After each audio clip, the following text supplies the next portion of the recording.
La question du jour, rattraper une mayonnaise tournée. Au menu, une mayonnaise est ratée, comment la rattraper? Les livres de cuisine donnent des indications étranges que nous explorerons. Par une explication rationnelle, nous verrons que nous pouvons produire, sans les rater, des mayonnaises dont nous maîtrisons le goût et la stabilité. Et nous verrons aussi que, si nous savons rattraper les sauces ratées ou tournées, nous pouvons les rattraper en comprenant ce que nous faisons. Vers la solution en quatre temps, d'abord la question. La mayonnaise ne rate pas si souvent qu'on le dit, mais quand elle rate, que faire?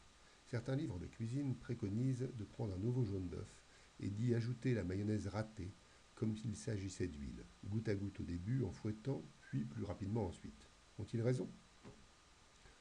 Deuxième temps, analysons la question du point de vue culinaire. Nous avons vu, et nous le verrons à nouveau, que la sauce mayonnaise s'obtient à partir de jaune d'œuf, de vinaigre, pas de moutarde, mais c'est une autre affaire que nous verrons une autre fois, et d'huile, que l'on disperse dans le mélange précédent. Quand on rate une mayonnaise, il arrive que, si l'on ajoute effectivement à la sauce ratée un nouveau jaune d'œuf, on parvient à la rattraper la sauce, mais il arrive aussi que la sauce ne reprend pas. Car en réalité, on ne sait pas très bien ce qui se passe.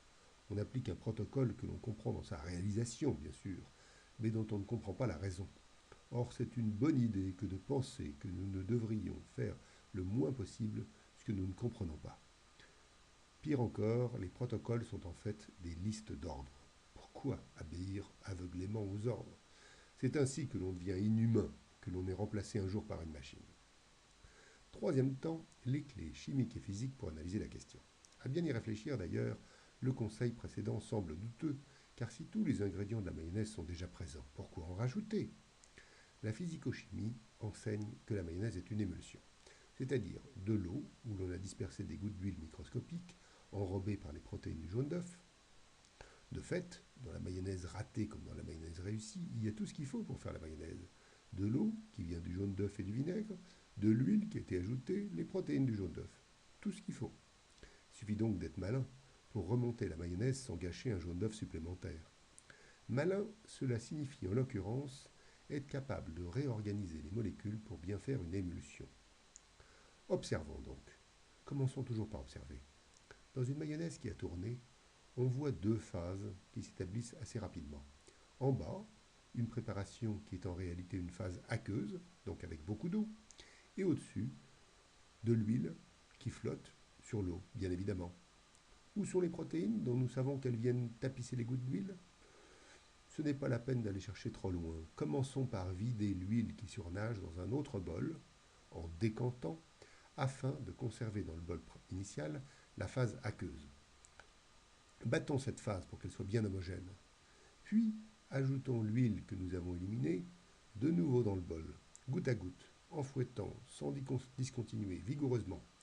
Nous voyons cette fois l'huile se diviser en gouttelettes et se redisperser dans la phase aqueuse. C'est donc la preuve que les protéines étaient dans l'eau et qu'un jaune d'œuf supplémentaire ne sert à rien.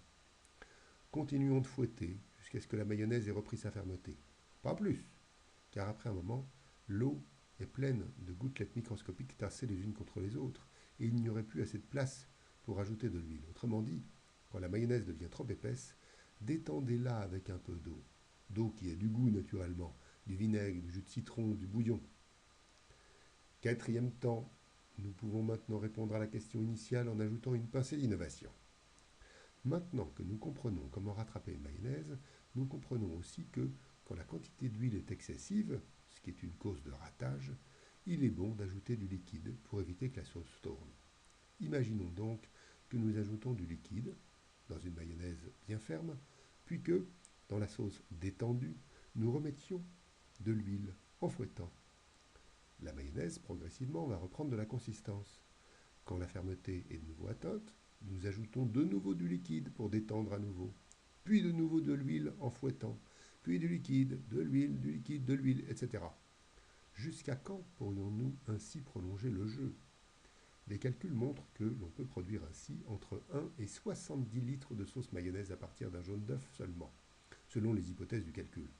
Cela étant, dans tous les cas, ce sera bien plus qu'un ou deux décilitres, comme les cuisiniers de naguère le disaient.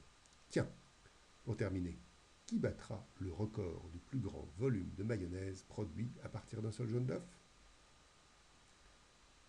tout cas, c'est ainsi, avec des mayonnaises maîtrisées du point de vue du goût comme du point de vue de leur stabilité, que la cuisine de demain sera encore plus belle qu'elle n'est aujourd'hui.